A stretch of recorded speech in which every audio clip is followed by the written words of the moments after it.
Hey, November 24 IB Business Management students. I hope you're doing well. We know how stressful it can be with only a couple of weeks left until the start of your IB final exam. With your Business Management Paper 1 exam coming up on October 21st, we've made this video to help support and guide you through your preparation for your pre-release statement on the company OneWay Limited. So let's get started. So an overview of what this paper 1 is about. It is an examination that's going to last for an hour and 30 minutes. And for the higher level students, you will be writing both paper 1 and paper 3 on October 21st. Okay, and they will be written back to back. Your DP coordinator might give you a 10-minute break in between your paper 1 and paper 3 examination. In terms of the weighting for this examination, it is weighted at 35% of the final IB grade for the standard level students, whereas for the higher level student, it is weighted at only 25% of your final IB grade. The reason why it's lower for a higher level student, it's because higher level students, you also need to write your paper 3 examination, okay? Therefore, that's where the added percentages are factored in. This paper, it is a common paper for both HL and SL students. So paper 1 is worth a total of 30 marks, okay? And this is broken down into two sections, which I'll talk about in a sec, section A and section B, okay? Section A is going to be worth 20 marks, whereas section B is going to be worth 10 marks, and you have only one question that you need to answer. It is very important for me to reiterate that this is a common paper for both HL and SL student. So in other words, this is a paper for the HL students where you can't expect any HL content to be tested in this examination. So again, I repeat, for the higher level students, you will not get any HL related content questions on this paper. Now, the pre-release statement might make reference to some HL content, and you might be inclined to think that, you might get an HL related question. But from the IB syllabus, it states very clearly that in paper 1, this is a common paper for HL and SL students. Therefore, as an HL student, you do not need to apply any of the HL content that you have learned in this course, okay, into your responses here, okay? Of course, if you want to add it into your response, okay, you won't get penalized for it, but there's no need and no expectations for you to do that in order for you to get the full marks. Now, for the standard level students, you stick with the standard level content, and that's all it's needed for you to answer the questions in this examination paper. So all of the questions for these 30 marks, they are only SL related questions only, okay? Another thing to remember is that this paper tends to be more qualitative. Okay, so meaning that you don't need to expect there are a lot of calculations, questions that you might get in paper 1, because that's already being tested in paper 2, which has a stronger quantitative focus. So topics like finance and accounts would be more prevalent in the paper 2, whereas in paper 1, you're focusing more on the qualitative aspects in the course. Okay. Now, having said that, though, if you take a look at the materials that are permitted for paper 1, it does say that you are allowed a GDC, or an IB permitted scientific calculator, for this exam. So what it means is that you can expect some simple calculations for this examination. So simple calculations can be expected. Okay. And another hint that the IB has given you for paper 1 is that the formula sheet will not be given to you for paper 1. So it means that any of the topics that are on that formula sheet, and if you don't know where that formula sheet is, you can check out the Diplomaly website. We do have a copy of that. Or you can go back to your school and ask your teacher for a copy of this, okay? The formula sheet will not be provided. So that means any of the topics that you see on the formula sheet, such as investment appraisal, ratio analysis, okay? These are the types of questions that you don't really need to expect in paper 1 at all. Okay, so again, it kind of narrows down a little bit on the topics that you need to study.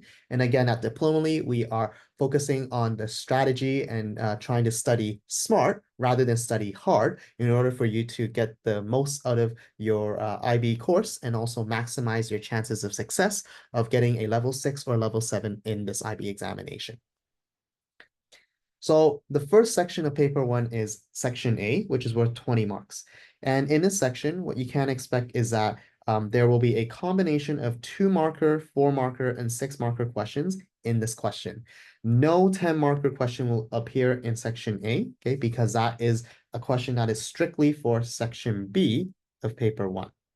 Okay, so again, as a student, okay, going into the examination, you do need to have a brief idea, a rough idea of what types of question you can expect, because that will then sort of guide you in terms of how you need to study and the amount of depth that you need to study for the different units, from units 1 all the way to unit 5 or of the business management course. Okay, so the question types that you can expect could include things like quantitative calculations. So like I said, simple calculations such as things like calculating total contribution, okay, which is from the unit on break-even analysis. Okay, you might be able to ask on questions such as calculating total profits or calculating total costs. That would be something related to unit 3.3, okay, which is on cost and revenue, okay, for example. Qualitative questions, okay, they can range a variety of AO1 and AO2 types of questions. So that would be a range of 4-marker and 6-marker questions from what you are probably very familiar with your practices at school, okay? Quantitative questions, okay, they can start with command terms such as construct or calculate, whereas qualitative questions, they can range from command terms on state, define, describe, explain, and comment. So again, these should be command terms that you are very familiar with. And again, if you are wondering what AO means, you can check out some of the exam skills videos that we have on our Diplomaly website to get you acquainted to these exam skills, which you need as you prepare for your IB final exam. Okay. Now, the content that will be assessed, okay, the IB stipulates that all content from Unit 1 to Unit 5 can appear in this paper 1 on OneWay Limited, but they will not test you on any HL content. So this is, something that HL students can celebrate because you don't need to worry about the HL content for this course. So having said that, you will probably know that Unit 5, okay, actually has quite a number of topics that are HL related. So when you're studying Unit 5, you just really need to focus on the SL topics, okay, when you're preparing for this paper 1 examination. Now, for section B, what you notice is that this is a section where you will see the 10-marker question. Now, in paper 1, they will give you 2 10-marker question, and you have to choose one of them to do. Okay, so don't make the mistake that some students make in the past where they do both of the 10-marker question. Realistically, okay, and practically, it's not very feasible because you only have a limited amount of time in the exam, right? So you want to make sure that you are reading the instructions carefully. And in section B, you only need to answer one of these 10-marker questions, okay? It will be a 10-marker question. Like I said, that means you can expect AO3 command terms such as discuss, evaluate, and recommend. These are the common AO3 command terms relating to a 10-marker question. In other words, this would be a question where you need to make a judgment. Okay, so the examiners will expect to see a judgment in your response. And again, as you are preparing for this, okay, for the HL students, it does not include the HL content. Okay? One thing to sort of point out for those of you who are wondering what this 10-marker is about, or you're not very familiar with what this 10-marker is, it is an expectation that you do need to integrate your business management toolkit or the BMTs into this essay, okay? So some of the common BMTs that are applicable to many different 10-marker essays include things like SWOT analysis, steeple analysis, okay? These are always the go-to type of BMTs that you want to consider. Now, if it is a question that's relating to growth, okay, or expansion for a business, then you might also want to consider the use of Ansoff matrix, okay? If it is a question that's related on a product portfolio, then you might want to consider the use of the BCG matrix. So again, the key word here is, as you're looking at these BMT, is about the relevance of BMTs, okay? You're not, trying to stack your 10-marker essay with as many BMTs as you want. You want to make sure that you're choosing and picking the relevant BMTs to integrate into your analysis and your discussion, okay? And for those of you aiming for a top mark in the 10-marker essay, the examiners will be looking for your ability to talk about the limitations of the case study information. okay, in order for you to reach the 9 to 10 mark band. So in other words, you might need to address, for example, are there further research that you need to conduct in order to help support your, your informed business judgment? Are there any further action plan that you need to take? Okay, for example, do you need to, for example, update maybe some of the financial calculations or financial information in order for you to have a more justifiable and well-informed business decision? So again, looking at what might your decision or your conclusion be limited by, that's what you need in order for you to hit the 9 to 10 mark band for this paper one 10-marker essay question in section B. All right, so let's deep dive into this pre-release statement. So the pre-release statement, okay, that the IB have released is approximately 200 words. Okay, you should have a copy of this case study already from your teacher. And if you don't, okay, you can take a look at our video. And this is just a copy of what should have been given to you at school, okay, as you are preparing for the OneWay Limited case study for paper one. Now, you're given 200 words. On the day of the exam, they will then give you the remaining 800 words. So you're looking at approximately 1,000 words as the total length of your case study. Now, reflecting on the May 24 exam, okay, on before One Limited, that was a case study for May 24. That case study was approximately 2 pages or 2 sheets of A4 paper in the IB exam. So for you, I would expect the same on the day of your exam on October 21st. When you get the full case study, it will be approximately 1,000 words. But here you're given only the 200 words, right? So let's take a quick look at the statement, okay? You should have annotated this already with your teacher, but we'll go through this together, okay, just very quickly so you have an idea of what you should be on the lookout for as you're reading this case.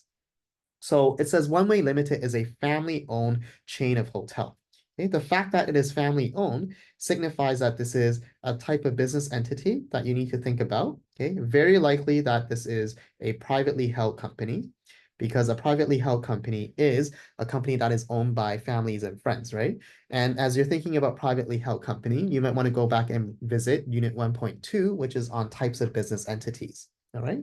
And it says that this company owns a chain of hotel located on the island of Xanadu, okay, which is off the coast of Utopia.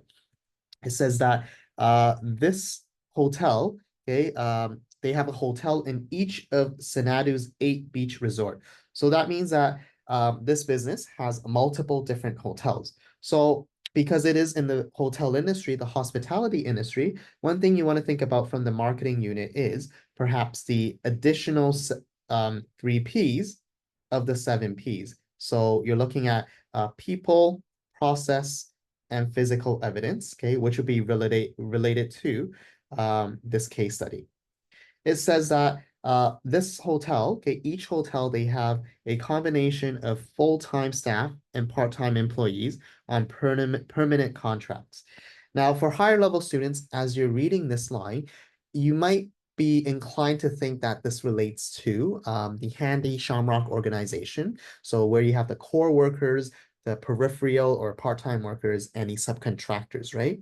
Now be very careful. Handy Shamrock organization, which is a topic in Unit 2, okay, Unit 2.2 specifically. This is an HL only topic. So there's no expectation for you to really think about Handy in this case, okay?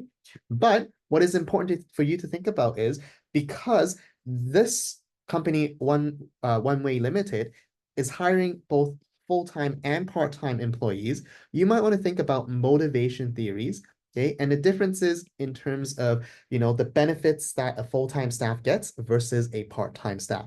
Now, motivation theory is an SL content, so you want to think about, how, for example, financial rewards and non-financial rewards, how they can be at play and used and integrated to motivate the employees at OneWay Limited, okay? So they said that they also hire part-time temporary staff during the busy summer months. The majority of OneWay Limited employees are migrant workers, okay, from Utopia. So one way you need to think about is if they are migrant workers from Utopia, okay, the training that they need, for example? Are there also maybe some sort of cultural clashes because they are migrant workers from another country? So them working is Xanadu, right? Are they able to assimilate well and serve the customers well, okay, in the hotels that OneWay Limited is operating in within this island, right? And then it gives you some quantitative information. So it says that the hotel can accommodate 450 guests in its 125 twin rooms and 50 family rooms. So it sounds like this is a pretty large hotel, okay, which can take in 450 guests. Okay, now we're not given any information on how much it costs to stay at a room at at One World Limited, but we are given the information on how many guests, the maximum number of guests that they can have. So this is basically the capacity that they can have, right? So some of the things that you might want to think about that might be relevant in the context of this is simple calculation. For example, looking at the total revenue of the hotel, maybe you might need to calculate, for example, the total cost for the hotel, which includes the total fixed costs plus total variable costs. Okay, you might also need to think about possibly calculating maybe break even. Okay, so these are things that you need to prepare yourself for because on the day of the exam, they can give you some additional numerical and quantitative information that might help you with calculating these things in addition to the information you're given. And then lastly, it says that in the last sentence of this paragraph, between 2010 to 2020, they faced increased competition, preventing profit growth. So this suggests that this business has some sort of business problem that they need to address, right? Increased competition means that there are a lot of rivals in this industry and also in the country that OneWay is operating in, so in Xanadu. So as you're thinking about competition, you also want to think about what are the things that sets OneWay Limited apart. Okay, what are their USPs, for example? Are there differentiators that make them different? Okay, so you might want to think about possibly applying SWOT. Okay, again, it depends on what the question is, but SWOT, right, looking at their strength, weaknesses, opportunities, and threats. Okay, this is one of the BMTs. It might be relevant for your analysis here. Okay, and it says that it's preventing profit growth. Now, note that they're talking about profit growth, not revenue growth. So if they're talking about profit, profit is calculated as total revenue minus total costs. So if there is a limited growth in their profit, it means that there could possibly be some issues with their ability to control costs. Okay. So again, you might need to think about, okay, from a finance perspective, again, we don't have sufficient information at the moment to really determine whether or not it is really about finance, but the fact that they mention it is profit growth and not simply revenue growth, because revenue is calculated as price times quantity, right? So it doesn't factor in the cost. The fact that they say it's profit growth, it means that it could be from the revenue side where perhaps their pricing method is too low, which is why they're not able to make, good profits, or it could be because their total costs are too high, okay? And that means they might have an inability or some struggles in terms of their ability to control costs. So again, be on the lookout for this. And as you're thinking about the possible topics, you might think about perhaps cash flow, okay, and looking at strategies to improve cash flow to help you understand, different methods to improve costs. All right, so this is the first paragraph of the 200 words. Now, in the second paragraph, it goes on to talk about how the COVID pandemic reduced tourism significantly. So all of us know that during the COVID period, there were lockdowns in all countries. Airlines have grounded a lot of their flights. Tourism pretty much came to a complete halt. People weren't really flying, right? So it makes sense. So this is more to do with maybe perhaps a steeple factor that you might need to think about. And then it says in April 2020, OneWay Limited temporarily closed 7 hotels. So this was obviously during COVID, right? And most employees from Utopia returned home. And that's exactly what kind of happened with a lot of businesses, especially in the airline industry, for example. If pilots were hired overseas, many of these pilots who, cannot fly planes anymore, they then return home during the COVID pandemic. And it says that once the lockdown were released and relaxed, the hotels reopened in January 2022.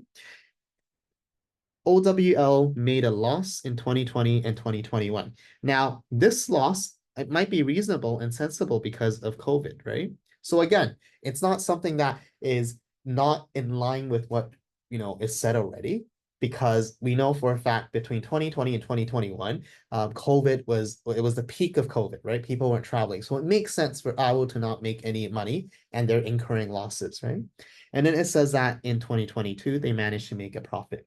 So again, this means that you might really have to be very well versed in your calculation for total profit, because they might give you some quantitative figures and you might have to do some of these simple calculations, which could be worth 2 marks in paper one.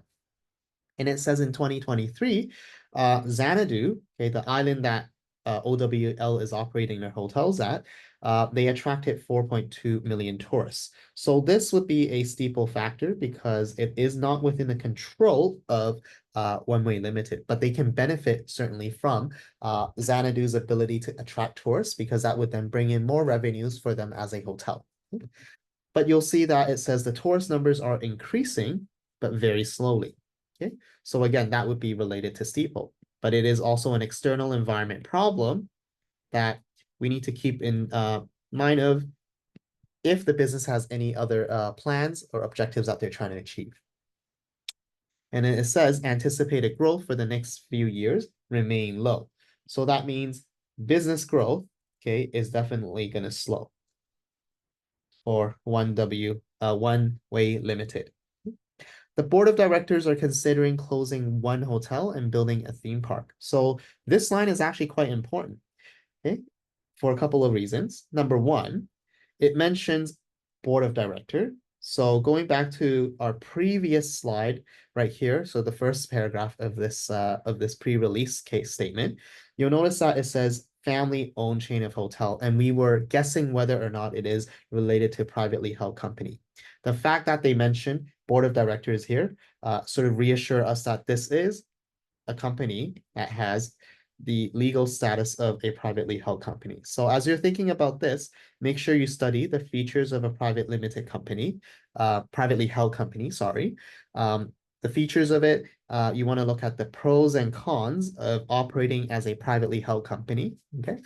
And you also want to look at, obviously the definition of what a privately held company is. All right. Another thing to really pick up from this one sentence is that it says they are considering closing a hotel and build a theme park. So what you see is that there are two decisions they are thinking about. So it means that you might get a question on whether or not they should open a theme park. Okay, that could be a possible 10-mark question. Or it could be a question on whether or not they should close their hotels. Okay, again, that would be another 10-marker question. Obviously, we don't have enough information, both qualitative and quantitative, to suggest whether or not it is indeed a 10-marker question, but it does imply this from this one single sentence. So what I would do is, as part of your studying plan, is think about, going through Ansoff matrix, because closing this would have an implication on their growth method as a business. And also, expanding by opening a new theme park would be considered a method of growth for OneWay Limited as well. And it says in 2023, the three directors at OWL visited Alton Towers in the UK and also Port Aventura World in Spain. So you should have probably done some research with your teacher at school, right? What Alton Tower is and Port Aventura World in Spain is. These are very infamous theme parks in Europe. So hopefully you can do a bit of research to sort of understand how these theme parks operate and how they are run. Okay, so you have a sort of better contextual understanding of what's to come. But at the same time, it again might insinuate that you might get a 10-marker question on whether or not OWL should be building a theme park. All right, so this part is where I've shown you kind of a very easy way of understanding and connecting these 200 words to what you have learned so far in this course. Now, in the next couple of slides, what we have here is we've defined these key terms for you. In the actual pre-release statement, you'll see that there is a list of key terminology that the IB stipulated that you need to be able to understand and know what these are. So these are additional terminology that might show up later on in your case study. So feel free to pause the video to have a look at some of our definition and the aspects that you might want to think about as you are reading and learning these key terms. Okay. This is a second set of key terminology. Alrighty. Now, in this next four or five slides that we have here, I'd like to sort of go through some sort of high-level analysis of how the 200-word pre-release statement really connects to the 5 different units of the course that you have learned so far. So again, to help guide you in terms of possible questions that you might expect, okay, and sort of the different ways of thinking and analysis when you get the full case study, so the remaining 800 words on the day of the exam. So let's start with Unit 1, which is on Intro to Business Management. Okay, in the case study, they talked about the possibility of opening a new theme park, right? So this is indeed a strategic option. So as you're thinking about this and reading this line, you might think about, okay, perhaps are they going to do it with someone to expand their business to open a theme park? Are they going to do it themselves? Because that will have different implications in terms of costs, in terms of resources, and also in terms of the experiences and ability, okay, to do so and to make it a successful business venture. You have to understand that OWL is in the business, okay, of hotel and hospitality. Yes, theme parks are also considered as a part of the hospitality industry, but the way how it's operated is very different. The nature of the business and the business model is quite different. Okay. You might also think about issues relating to sustainability and corporate social responsibility. For example, the case study talked about how they have hired people at their hotel, which included full-time staff, part-time staff, and temporary staff, right? So you might want to think about CSR, particularly on ethics and how they treat their employees. You might also think about the key concept of sustainability. So think about circular business model, for example. How might that be important for a hotel when they're operating, these 8 different hotels on the island of Xanadu, right? As you might know, there's a lot of hotels around the world that are now moving forward with a more sustainable way of running their business. So that includes, for example, asking maybe their customers, okay, to not clean or wash their towels every day. Okay. So that's why you see at hotels, if you traveled with your parents, right, you'll see that at hotels they have this card and you put a card on, on your bed sheet, you're telling them that they don't need to change your bed sheet or they don't need to give you a new set of towel because you've only used it once, right? And you can easily use it again for another evening before you change it. Okay. Another way to also think about sustainability is how we can run and operate a more sustainable theme park. Those of you who've been to theme parks like Disneyland, Universal Studios, or even if you're based in the UK or in Spain, right? Alton Tower and Port Aventura, right, in Spain, you would probably know that these theme parks, they do tend to be unsustainable to a certain extent because of, for example, the plastic waste that they generate from the cutleries, from the different restaurants and booths, right? So are there ways for, theme parks to operate more sustainably? That's something to think about, okay? And obviously you want to make sure that you have the content knowledge ready as you are, prepared to read the remainder of the case on the day of the exam. Okay. Talked about SWOT analysis. So that would be definitely a BMT that you need to look at. And also how those external factors that we looked at, okay, for example, changes in the tourism trends, right? Implications coming out from COVID-19 pandemic, right? And also maybe economic factors, right? We know that, the economy now is a lot of countries are, going through recession, okay, and high inflation. How might that impact OneWay Limited as they are thinking about plans to perhaps close down their hotel or open a new theme park? And what we've done here is we've given you a couple of sample exemplar questions that you might get in the exam. We're not saying these are the definite ones that you'll get. We don't have a crystal ball, unfortunately, at Diplomaly. I wish I do, so that I can give you the questions. But these are our best educated guesses of possible questions that might show up. Okay, so you might want to use this to help you with practicing some of the questions and also practicing your application skills with this case study, given the 200 words you have for OneWay Limited. Okay. Likewise, if you take a look at the human resource management unit, you might look at, for example, potential strategies, okay, to overcome the employee's resistance to change. The case study talks about, possibly closing down the hotel. That's a huge change, right? So if the hotel is changed, how and what strategies will OWL and their directors use in order to manage their resistance to change, okay? And also perhaps, a fall in their motivation levels as well, okay? You might also look at compensation package for OneWay Limited, okay? Because some of the employees are part-time, okay? Some of them are temporary, okay? You might also look into, for example, motivation theories, right? You might want to look at how COVID pandemic, okay, might affect employees, especially during the COVID pandemic, okay? What happened to these migrant workers, for example? And again, you have these different 2 and 4 marker questions that you can have a go at. Okay, so if you want, you can pause the video and try these questions yourself. In terms of Unit 3, which is on finance and accounts, now we are given very limited quantitative information from the 200 words, but they did give you some information on the number of rooms that they have and also the maximum number of guests that they can have at their hotels. So with this information, what you might want to sort of think about is perhaps maybe they could ask you to calculate some simple revenue and cost information or profit, right, that you have to be able to perform. They might give you some additional information on, for example, looking at potential strategies to improve their financial situation, okay? You might look at, for example, non-quantitative factors relating to the opening of a theme park, right? So the finance related ones, and maybe perhaps looking at the sources of finance that OneWay Limited might need to get in order for them to finance a theme park, because as we know from the case study so far, that they are encountering a decrease in growth in profits, okay, and there is an intensified competition within the current market. And again, these are some sample questions that you can sort of look at. In terms of marketing, okay, probably a very important unit that you want to focus because marketing tends to be more qualitative in nature. So that means there is a high tendency that you could get questioned not just on marketing, but you can also get questions perhaps from HR because these are more qualitative in nature.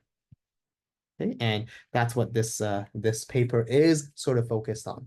So from a marketing perspective, OWL might need to think about their current hotel and their current segmentation and positioning and how they are targeting their demographic of current customer base and how these customer base might translate to them opening a theme park because to an extent, okay, it is a different growth that they're pursuing and it's to an extent also a different industry and market that they're looking at, right? People who go to hotels doesn't necessarily mean that they are very adventurous and they will go to theme parks, right? So again, the market segment and the target market could be quite different in this situation. Okay. Looking at positioning, how they can then really differentiate itself, particularly now that there is an intensified competition, might need to look at, for example, reflecting on whether or not they have USPs, whether or not they have strengths, okay, and also what opportunities that they might see, okay, from your SWOT analysis. And of course, you have to look at marketing mix, and particularly because it is about the hotel and the theme park industry, you might want to look at the additional 3 Ps that relates to the service industry, which are, again, the physical evidence, process, and also people aspect. So here we're giving you a couple of exemplar questions to help you out, okay, and for you to practice. And finally, with operations management, okay, what you can take a look at is you might want to think about how OneWay Limited might organize their employees, their hotel employees going forward, considering that they might possibly outsource. Now, I know the case study doesn't mention this, but the fact that the hotel is already hiring employees that are both full-time, part-time, and temporary might imply that they are possibly, outsourcing or have plans to perhaps outsource some of the tasks and functions that they currently have at the business, right, to another country or to another business organization. So that would relate to outsourcing, which is part of one of the topics within Unit 5. Okay. Another thing to sort of think about and be on a lookout for is, again, they have given you some preliminary information on, the operational data for the business, so the number of guests that they can have. But you'll also see that they might possibly give you some forecasted information on perhaps, let's say, cost and selling price. This would then be important because it helps you to calculate things relating to break-even analysis. So for example, looking at maybe perhaps asking you to calculate break-even quantity, profit or losses, or even the number of customers that they need in order to reach, let's say, a hypothetical target profit that they might have, okay? Remember, although this paper is qualitative in nature and it focuses more qualitative aspects of the course, and the fact that you don't get a formula sheet, but it did say that you are allowed to bring a calculator with you. So meaning that you can expect some simple calculations that are not in your formula sheet, such as break even. All of the formula related to the break-even topic in Unit 5, they're not in the formula sheet. So again, just make sure you're preparing for this and you're studying the break-even analysis and all of the different types of calculations ranging from unit contribution, total contribution, break-even quantity, target profit, target output, right? Those are things that you want to make sure that you're very well versed with as you're going into the examination, because you don't know what maybe quantitative information they might throw at you on the day of the exam. Okay. And again, just some of these sample questions that you might want to have a look at to help you prepare for the exam. Okay, and finally, on this slide, what we've done here is we've kind of summarized an analysis on the hotel, okay, at OneWay Limited. So looking at, for example, what are some of the key stakeholders there are in the hotel, because you might need to use these for your 10-marker essay. Okay, looking at the implication on stakeholders. Okay, you might look at, for example, revenue and cost, because that's what, they kind of briefly talked about, okay, in the case. Okay, you might want to look at marketing mix. Okay, you might want to look at the key activities that they're engaged in. So again, feel free to pause the video to have a quick look at these. Okay, and this might add on to your current notes that you have prepared with your teacher at school. Okay, as you are counting down the days to October 21st for your exam. And here we've done the same, but for the theme park, the possible theme park that they might expand to. Now, of course, we constructed this on the basis of that one sentence we're given in the 200-word pre-release statement, where they said that they might expand to by opening a new and building a new theme park, right? Now, whether or not that is true is still uncertain, because in the exam, and the IB does have a tendency to do this as well, where they might throw in a completely different proposal or decision that they need to make on the day of the exam. They've done that before, okay, particularly in the old syllabus. So again, what we can do is we can prepare with what we are given right now. So based on this information, we know opening a new theme park is a possible business decision that OWL is considered. And what we've done is, again, we look at the implications on the key stakeholders that should be considered in a business decision like this. And you can think about the marketing, finance, and operation perspective, because this would be useful for you as you're considering possibly the arguments for and against, okay, and also the evidence that you need for a 10-marker essay, should you get an essay question on, let's say, discuss or evaluate whether or not OWL should build the theme park. All right.